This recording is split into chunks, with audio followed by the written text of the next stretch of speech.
So I'm developing custom platform for Smart. It's printed on 3D printer and it should fit here.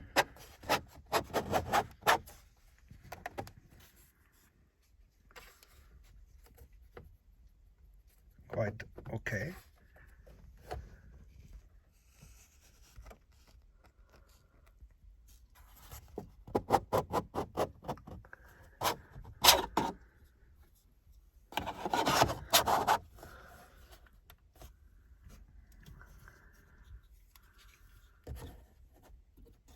So I can put phone holder here